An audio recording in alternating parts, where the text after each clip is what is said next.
I am talking about the days of years ago. Count from 1908 on up to the original years.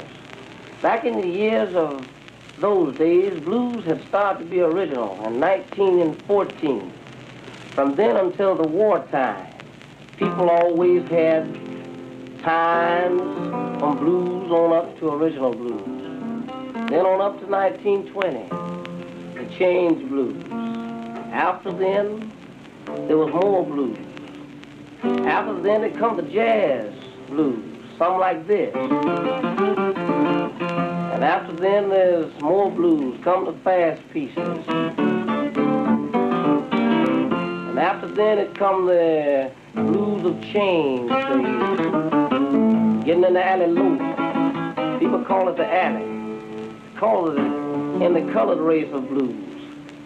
Now we take our white race of the southern states. They play a little different from we colored people. Now here's some of their pieces. That's the idea of the white people. Now you come back to the color, they have a different type of playing.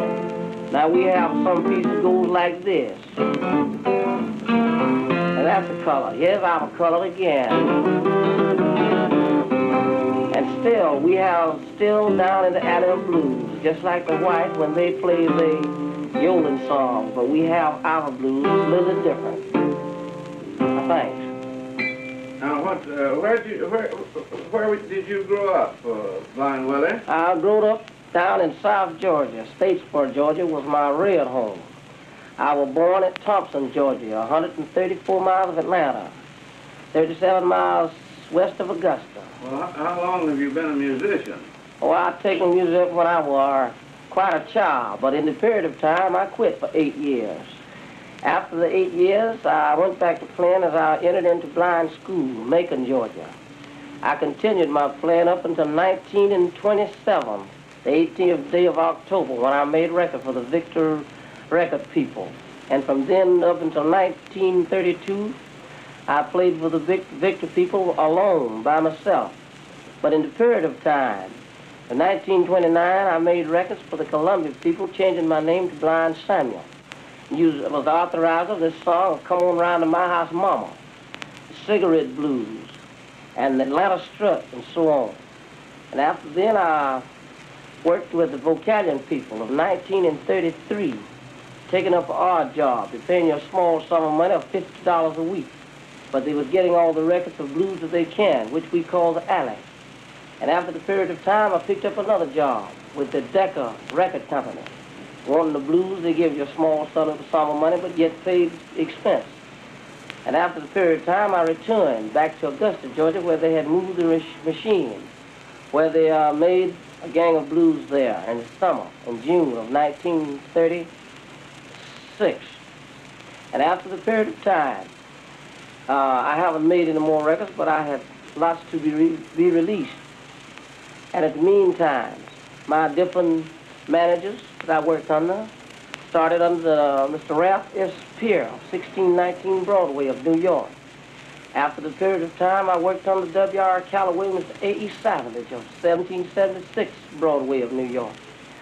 After the period of time, I worked under Mr. Dave Cap of 666 Lakeshore Drive in Chicago, Illinois. Well, tell me more about your blindness. Who ran this school down at Macon? Well, it was run by the state of Georgia.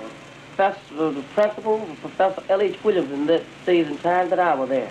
And how long did you stay in that school? From 1922 up until 1925, when I returned to New York and went to a little independent blind school out there. From there, I went with a friend of mine to Michigan and studied over there as learning to read the Braille. And in the meantime, I returned back to Georgia on my travel. I followed shows, different shows around, medicine shows, carnivals, and all different types of little funny shows after a period of record making. Well, what do you know about Blind Willie Johnson? Blind Willie Johnson was a personal pal of mine. He and I played together over many different parts of the states and different parts of the country, from Maine to the Mobile Bay. But I returned, departed from him in Union, Missouri. He and I met up again in Little Rock, Arkansas. Well, now, what do you consider his best music? Well, sacred music. He has a heavy voice, more sound like a preacher.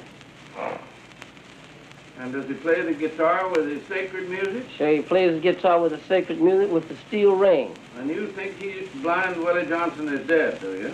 I think Blind Willie Johnson is dead, according to a letter I got from his wife.